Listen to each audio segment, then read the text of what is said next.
ఆ సిద్ధాంతం ఏంటంటే మనిషి కోతి నుంచి వచ్చాడని, మనిషి కోతి నుంచి ఆవిర్భావం చెంది మనిషిగా మారి ఈరోజు ఎంతటి జ్ఞానాన్ని పొందుకున్నాడని సైన్స్ చెబుతుందండి. మరి మనిషి కోతి నుంచి వచ్చాడని అంటే కాదండి. బైబిల్ గ్రంథంలో ఒక మాట ఉందండి, మనిషిని దేవుడు తన స్వరూపం మందు తన పోలిక చొప్పున నరులందరినీ కూడా దేవుడు చేశాడని చెప్తున్నాడండి. మరి లోకంలోనే ఏంటి కోతి నుంచి వచ్చాడని, కుక్క నుంచి వచ్చాడని చెప్తూ ఉన్నాడు. కాదండి, మనిషి ఏ విధంగా వచ్చాడంటే దేవుడు తన చేతులతో చేయడం ద్వారా మనిషి భూమి మీదకి వచ్చాడండి. తన పోలికలోన తన ఊపిరిని పోస్తూ మనిషిని సృజించాడండి దేవుడు. మనుషులందరము మనమందరం కూడా ఎవరి పోలిక అంటే మనమందరం కూడా దేవుని పోలిక, సర్వోన్నతుడైన దేవుని పోలిక.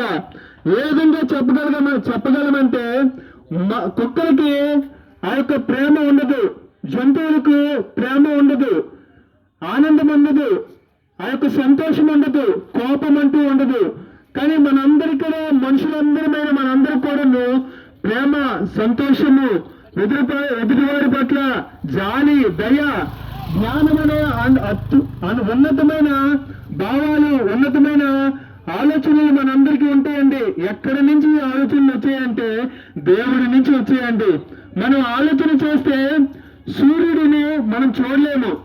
సూర్యుడు ఉంటాడు పైన, కానీ మనం ఒక 5 minutes కూడా సూర్యుని చూడలేము. కానీ ఆ సూర్యుడే లేకపోతే మనము ఈ లోకంలో ఉన్న దేన్ని కూడా మనం చూడలేము. ఎందుకంటే సూర్యుడి ద్వారానే మనకు వెలుగు వస్తుంది. మనం కూడా నీతి సూర్యుడైన దేవుడి గురించి తెలుసుకోకపోతే మనకి ఏది ఈ లోకంలోనూ అర్థం కాదండి. ఏది దేని గురించి కూడా మనము ఎంత ఆలోచన చేసినా మనము తెలుసుకోలేమండి. జ్ఞానం అంటూ మనకు రాదు. ఒక వ్యక్తి ఏ విధంగా బ్రతకాలి, ఒక ఉద్యోగం చేసిన వ్యక్తి ఏ విధంగా ఉద్యోగం చేయాలనేసి దేవుని గురించి తెలుసుకున్న తర్వాతే చక్కగా ఉద్యోగం చేయగలుగుతాడు. ఒక చెల్లిని ఏ విధంగా అభిమానించాలి, ఒక తమ్ముడిని ఏ విధంగా ప్రేమించాలి, ఒక సహోదరుని ఏ విధంగా ప్రేమించాలని మనకు అన్నీ తెలియాలని అంటే దేవుడి గురించి తెలుసుకోవడం ద్వారా మాత్రమే మనము ప్రతి ఒక్కరి పైన అద్భుతమైన ప్రేమను చూపించగలము. దేవుని తెలుసుకోవడం ద్వారా మనకు ఏం కలుగుతుందని అంటే జ్ఞానం కలుగుతుందండి. దేవుణ్ణి తెలుసుకోవడం ద్వారా ఏమి ప్రయోజనం చేకూరుతుందని అంటే మనము చనిపోయినాక మనకు ఆ పరలోకము, ఆ నిత్య జీవము, ఆ దేవుడుండే ఆ మోక్షములో మనమందరం కూడా ఉండగలుగుతామండి. కనుక ఆలోచించండి, దేవుడు మనల్ని చేశాడండి. ఒక కోతి నుంచో, ఒక కుక్క నుంచో, లేదంటే ఒక జంతువు నుంచో మనము ఆవిర్భావం చెంది మనుషులుగా మారలేదండి. ఈరోజు మనుషులు ఎంత సృజనాత్మక కలిగి జీవిస్తున్నారు. మనుషుడు మూన్ పైకి వెళ్ళగలుగుతున్నాడు, చంద్రమండలం పైకి. మనుషుడు అంగారకుడికి పైకి, మార్స్ పైకి వెళ్ళగలుగుతున్నాడు.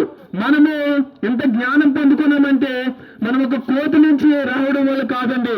మనిషి యొక్క దేవుడి యొక్క స్వరూపంలోన, దేవుడి యొక్క జ్ఞానంతోటి, దేవుడి యొక్క ఆలోచనలోన మనమందరం కూడా పుట్టాము. కనుకనే ఎంత జ్ఞానం కలిగి మనమందరం కూడా జీవించగలుగుతున్నాము.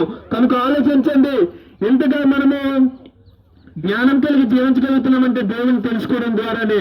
మనమందరం కూడా అయితే దేవుని తెలుసుకున్న తర్వాత మనం ఏం చేయాలని అంటే దేవుణ్ణి తెలుసుకున్న తర్వాత మనము దేవుడు అసలు ఎవరు? దేవుడు బైబిల్ గ్రంథంలో ఒక మాట ఉందండి, వివేకం కలిగి దేవుణ్ణి వెతకువారు కలరే మనిషి దేవుడు ఆకాశం నుండి చూస్తున్నాడండి. దేవుణ్ణి తెలుసుకోవాలంటే ఏ విధంగానంటే మనం పరిశీలన చేయడం ద్వారా దేవుడికి ఎటువంటి గుణ లక్షణాలు ఉంటాయి, దేవుడు అనబడ్డానికి ఎటువంటి గుణాలు ఉంటాయి. దేవుడు అనబడ్డానికి ఒక గుణం ఉండాలండి, పరిశుద్ధుడు, నీతిమంతుడు, నిర్దోషి, నిష్కల్మషుడు, పాపంలో చేరక ప్రత్యేకంగా జీవించినటువంటి వ్యక్తి దేవుడిగా పిలువబడతాడండి. ఆ వ్యక్తి ఎవరనంటే యేసుక్రీస్తు ప్రభువారు. అవునండి, ప్రభువారు ఈ లోకంలో బ్రతికినప్పుడు నాలో పాపం ఉందని ఎవరైనా స్థాపించగలరని ఈ లోకానికి సవాలు విసిరాడండి. కనుక యేసు ప్రభులో ఏ పాపం లేదండి. ఆయన పునరుద్ధానుడైన దేవుడు, మహోన్నతుడైన దేవుడు, మహాగణుడైన దేవుడు, ఆయన పరలోకంలో జీవించినటువంటి వ్యక్తి మనందరి కోసం ఈ లోకంలోనే 2025 సంవత్సరాల క్రితము ఈ భూమి మీదకి వచ్చి మనలాగా మనిషిలాగా జీవించి 33.5 సంవత్సరాలు ఈ లోకంలో బ్రతికి మనందరి పాపాల నిమిత్తము ఆయన సిలువలోనే మరణించి మరలా 3వ దినమున అనగా పునరుద్ధాన దినమున ఆయన మరలా తిరిగి లేచి ఆ యొక్క పరలోకానికి వెళ్ళాడండి. ఆ యొక్క నిత్య జీవంలో ఉన్నాడండి. ఆ యొక్క మోక్షంలో ఉన్నాడండి. మనందరినీ కూడా ఆ మోక్షంకి, ఆ యొక్క దేవుడుండే ప్రదేశానికి మనందరినీ చేర్చాలని దేవుడు ఆశపడుతున్నాడు. మరి ఆ దేవుడి దగ్గరికి వెళ్ళాలంటే ఏ విధంగా వెళ్ళగలము? ఆ దేవుడుండే మోక్షానికి మనందరం చేరుకోవాలంటే ఏ విధంగా చేరుకోగలమని అంటే మనలో పాపం అనేది ఉంది.